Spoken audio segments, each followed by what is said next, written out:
Today's tutorial is going to be on seated forward folds or seated forward bends. Again, we're going to move through those three levels. We'll do the mild pose, that redo pose, which is going to be a symmetrical forward bend. And then we'll do that medium pose, madhya pose, which will be an asymmetrical forward bend where both sit bones can still stay equally rooted on the mat. And then the third one, the adimatra pose, that intense pose, will be an asymmetrical forward bend where there's that tendency for one sit bone to lift up, even though you're trying to resist it. So we'll start with that mild pose, and I'll just do Paschimottanasana for the pose. So starting in Dandasana with the feet straight, feet flat, or legs straight, feet flexed. The first thing you want to focus on when you're forward folding is the spine. I mentioned it in standing forward folds. In seated forward folds, it's even more necessary because now the ground is stopping the hips from kind of pulling back of the heels, which is where some people find relief. So here, the floor is keeping you from doing that. So you want to be really mindful of what the spine is doing, right? I happen to be pretty mobile, so I can sit upright without any support. My spine, my upper sacrum is not pulling back at all. Okay? So if you find that upper sacrum pulling back, which for most people tends to happen, putting something under the hips, a block, a blanket, getting the hips high enough that you can sit upright, sit tall, even a little bit towards a back bend when you're seated. That upper sacrum pulls towards the front body. Okay, so this alone could be your forward fold. Okay, there's no need to go further if this provides plenty of stretch in the backs of the legs, and if moving the sacrum is a lot of effort, just stay. Keep moving upper sacrum in, chest forward and up. So this is Dandasana. You can always stay, as I mentioned. Okay? Or moving towards Paschimottanasana. Okay? The movement is not from the shoulders, it's not from the chest. The movement is again from the upper sacrum where my hand is on my back. That upper sacrum is trying to pull forward. So it's the hips that are starting to hinge. Okay?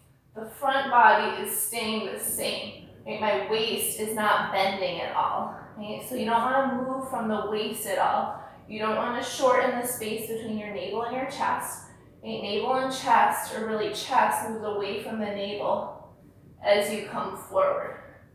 Right? For those of you who are more mobile, if the upper ribs end up on the thighs, or really up until the point the upper ribs end up on the thighs, you're looking for this extension. You're looking for a back bend. Right. Once you feel your lower ribs on your thighs, or if you feel lower ribs on the thighs, then you could start to bring in a minor flexion to the spine, holding on to the feet maybe.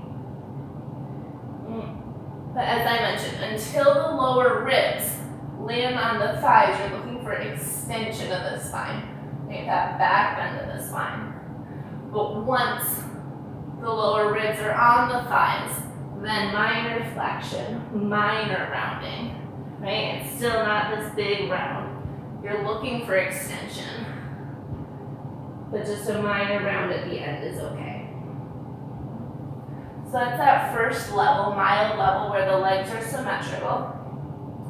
That medium level, as I mentioned, is asymmetrical, where both sit bones can evenly have weight on the ground. So that could be, we'll do Janu Shirshasana for today. So you can have the thighs moving towards 90-degree angles. This could be another place where you elevate the hips, elevate the sit bones, either a blanket, a block, something to, again, do it from the side so you can see my spine. And again, you're looking to avoid any round back. That upper sacrum is moving in and up. Right? If that is effort for you, keep the hands behind the legs and keep lifting up. That's option one. Option two, once the spine is long, Once the spine is lifted, then the hands can frame your left leg, and you'll spin your chest towards your left foot. Okay? It's the same concept as Paschimottanasana until the ribs, low ribs hit your left thigh. You're looking for extension in the spine, lift of the chest. And once you have the left ribs on your left thigh, minor flexion can start to come in, but you want to make sure this right sit bone stays grounded. Right? It's not lifting the left hip to come forward further or lifting the right hip to come forward further. Both sit bones stay down as you come forward. Okay. And then you can spend 5 breaths in the first side, and then you'll switch sides with the left foot in. You might check that the second side feels a little different, maybe tighter, maybe more open. You start with hands behind the leg, lift the spine. Either stay there or frame your right foot with your hands and create a little twist in the spine. Keep the left sit bone rooted, and then you could start to come forward. If the right ribs land on the right thigh, you still are looking for length, so it's not like ribs on thighs that collapse. Right? Ribs to thighs, you keep pulling the chest forward, pulling the shoulders back. And then little by little, if you're more mobile, you can start to bring in minor flexion, forehead towards the lower leg. You can always hold on to your foot if that's accessible. You can also use a strap around the foot. That can be a nice option to help give you something to pull on if you're higher. Okay, a strap around the foot can help that feel of shoulders pulling back to pull the chest forward. And then coming towards an asymmetrical forward bend where one sit bone might have the tendency to lift.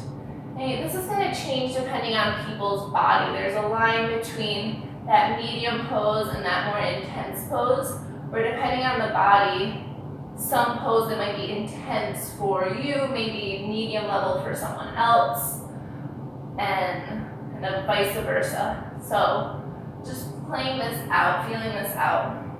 I'll do Marichasana A, which for some people may still be a medium level pose, but we'll do this one, break this one down first, because for a lot of people it is more intense. So that right hip might have a tendency to pop up when you bend your right knee. If so, you can stick something under the hips again. And you're trying to keep that right outer hip grounded, right outer hip down.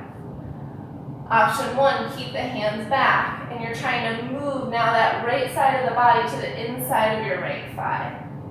If you can feel that starting to happen, you can start to walk the hands forward. Okay? So it's not the shoulders coming to the inside of your knee. It's the right side coming to the inside of the right thigh. Keep your right knee hugged in.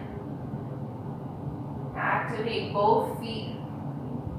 So if you keep walking forward and you feel that right sit bone's popping up, press it back down so it's moving towards the ground even though it has a tendency to want to lift. You can stay here. Or there's an option for a bind here if your shoulder is in front of your knee. And so if you're binding, you're going to internally rotate your right arm. So the thumb starts to spin towards the mat and wraps around the leg. So your right hand is on your low back. And then that left hand can come back and maybe grab the left wrist. Pull the arms back as you pull your sternum chest forward. And relax the head and neck, while keeping the chest open. And then after 5 breaths, you switch sides. Again, options for every body. You can always elevate the hips. Hands can stay back. Option 1. Option 2, hands frame your right leg, and you focus on that pull forward of the left side of your lower back to the inside of the left thigh. Option 3, maybe you internally rotate the left arm around the left leg, just coming into a half bind. option 4, the right hand comes around, and you can find grabbing for hands or even wrists, and then drawing the chest forward. Draw the left sit bone down as you start to come forward, bringing the head towards your right shin. And after 5 breaths, come up. So those are those 3 levels of seated forward bends. And there's lots of different poses that can fit in each of those 3 levels. I just did like the 3 most basics that can be done for each level. Okay, and then feel free to join me Wednesday mornings. I'm going to be doing a gentle yoga class from 10 to 11:30. And then Saturday mornings, I'm going to be doing a Hatha flow class from 10 to 11:30 here on Instagram and Facebook Live. All right, take care. Be well.